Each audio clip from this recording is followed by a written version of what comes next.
Hello friends. So we will be starting with our first unit, highway development and planning. In previous lecture, that is introductory lecture, we have seen the course contents and need of transportation, right? So to fulfill all those needs, we will be dealing with highway development and planning unit number 1.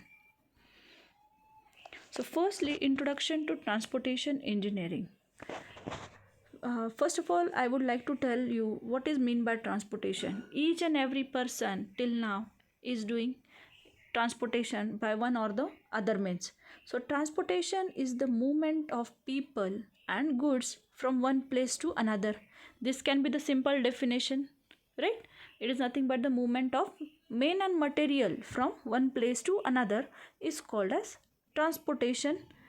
Then engineering point of view, if we want to talk about transportation, then I can say transportation engineering is a sub-discipline or sub-branch of civil engineering, and it is essentially defined as applying technology and science principles in order to plan, create functional design, operate and manage facilities which pertains to any mode of transportation. Now, the what is its use? The main aim is to achieve the goals include safe, efficient, rapid, convenient, comfortable, economical and environmentally acceptable movement of goods and people, right? So environmentally it should be accepted. So transportation covers three elements. Now what are those three elements? First is vehicle. Now vehicle in which people and goods are transported, that is the first element. Second is path. Path means over which the vehicle or the person moves is called as a path. And the terminals. Terminals means where the people and goods are received or either it may be dispatched. That is nothing but the terminals. Okay. Now next we have modes of transportation. We know that there are various modes of transportation. Here you can see already in the figure airway, roadway, waterway. So airway, roadway, waterway are basically the three types of classification. Roadways are again divided into two subtypes, that is roadways and railways. Okay. Now we will go in the reverse order that how are these beneficial. So firstly if we talk about waterways. So waterway are the slowest among all other modes of transportation, right? Then it needs minimum energy to haul unit load through unit distance. Then it is good energy efficient, means it is non polluting, and it also is safety, and also it is comfortable. Okay. But on the contrary there may also be the disadvantage, like it is less speedy, particularly for international type of transport. Okay. Then secondly if we talk about airways, if we talk about airways, then what can be the advantages? It is the fastest among all the modes of transportation. It gives us extremely high speed, that is around 1000 kilometers per hour. Okay. Then it is the most comfortable means of transport. Then if we want to do the international traveling, ultimately it is going to save our time. Then it is low pollution, it causes less pollution. But on the contrary again if we talk about, it is uneconomical for the common man.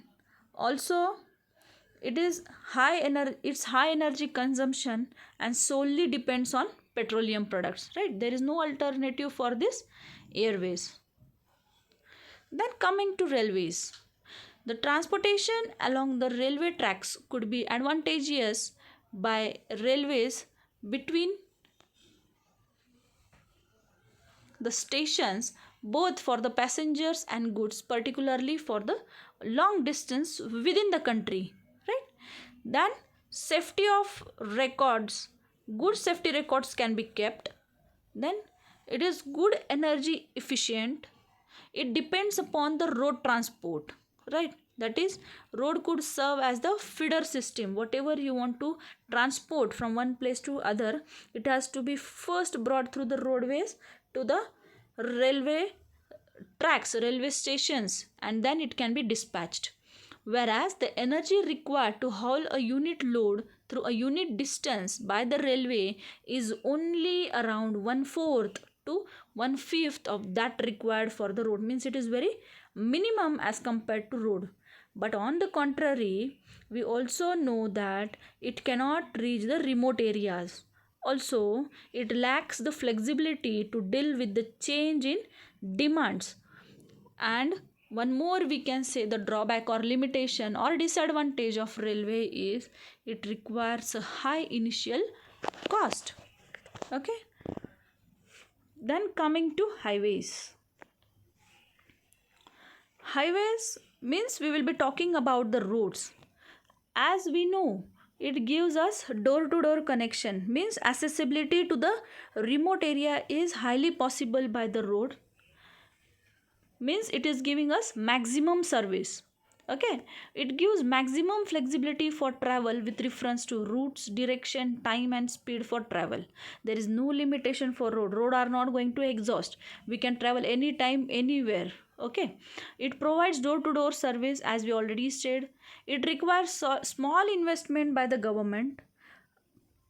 Also, it generates high employability. It provides the personal transportation, right? Then it is cheap and good mode of transportation. Motor vehicles are cheaper than any other carrier like rail locomotive and wagons. So ultimately each and every person can hire his can buy his own car and travel through the road, whereas he cannot buy the aeroplane and travel through airways every time, right? Also, it saves the time for the short distance. On the contrary, we also have some disadvantage. It has a very poor safety record. Around 90,000 people get killed per year in India. Okay. Secondly, it also generates high environmental pollution and high consumption of fuels, particularly whatever the petroleum products we are using. It is creating lot much environmental pollutions. Now, as we are going to deal with highways in detail, we will study roadways now. Okay. These roadways are classified basically into 4 types, that is national highway, state highway, district highway and village highway. So which roads are called as national highway? So national highways are the one that connects important cities of the country. Okay, whatever are the important cities, we can say capitals of states, that is nothing but a national highway. Then these carry heavy and fast traffic, and the width of these roads are generally from 7 meter to 15 meter. Then what are the state highways, or which roads are called as state highway? The roads which connects the national highway to district places and carries medium to fast traffic. The width varies from 7 meter to 10 meter. Then what are the district roads? District roads are the roads which connects district places and taluka places. These carries moderate traffic and width is varying from 5 meter to 8 meter. If we talk about village roads connects different villages to each other to taluka places, and those carries very light traffic, and there are no specifications particularly in general for the village roads. What are the necessities? What is the necessity of this roadways? Necessity of the roadways is general. Necessity means why it is required. It is a quick and easy transportation. Surrounding area, always the development of any particular area takes place along the road, right? So wherever there will be passage of road, that area will get developed more quickly. So ultimately, merits or advantages: the construction cost is less required for the road as compared to other means of transport. Very convenient for passengers and goods transport from one place to another. That is, it is easily accessible to any remote area. Destination and starting points are not necessary, because network of roads is highly advanced, such that to any place we can reach, and it is very accessible. And next we have,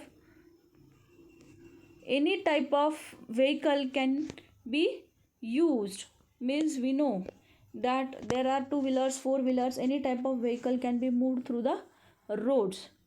Likewise, there are also some demerits, like